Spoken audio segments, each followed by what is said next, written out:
is there a difference from month 1 to month 12 in the sort of share of voice online that you have compared to your competitors?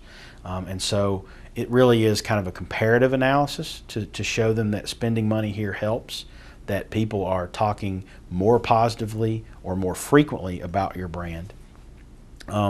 There's also, some social media measurement folks. Katie Payne at Katie Payne and Associates is brilliant and knows probably more about the measurement question than anybody on the planet. In my personal opinion, I really like her a lot, and she has a couple of case studies that she presents from some folks that she works with.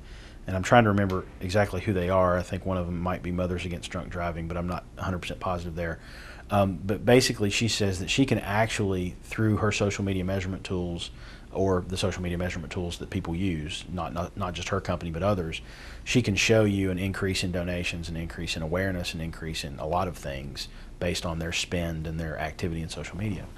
But I think probably the Paul Kowalski, who actually works with Katie Payne and Associates on the technical end, sort of summed it up really well for me. And hopefully this is an attitude that can help not just social media but public relations and maybe other marketing arms that have trouble proving hardline ROI. Paul sort of said, and I blogged about this not too long ago, Paul said, when you hire an architect to build a building, at the end of the job, do you look at your stock price and say, you did a good job, architect person? No, that's ridiculous. You say, does the building stand up? Is it heated and cooled well? Are people happy in that environment? Is the utility bill reasonable? So on and so forth. There are measurements for the architect building that building that make sense to what they did. Social media and public relations are really hand in hand in my brain. I've said before, social media is essentially online public relations. And basically what you're doing is you're building the social framework for conversations about your brand. So you are in essence sort of this social architect, and you are building programs that allow people to have conversations about your brand. You're giving them the tools and the information they need to talk about your brand, your business, your company, your organization.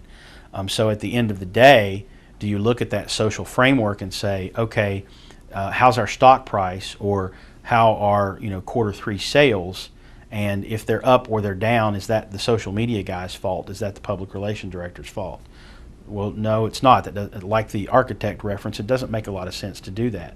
But over the course of a year, 2 years, 5 years, if you can look at the overall awareness and the overall sort of public reaction to and what they're saying about your brand, and say, you know what, this social architecture that we've been building through public relations and social media, it's working for us because we have a better market share, we have a better mind share, we have higher Q ratings, or whatever you want to gauge on your quality level and how people react to your brand.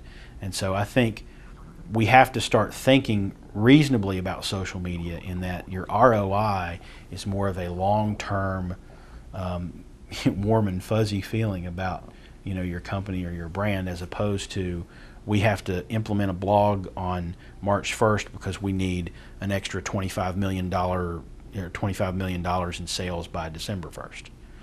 And so if you think about it that way, and that's probably going to make some C-level folks go, well, if that's the case, then I'm not going to spend that much money on social media.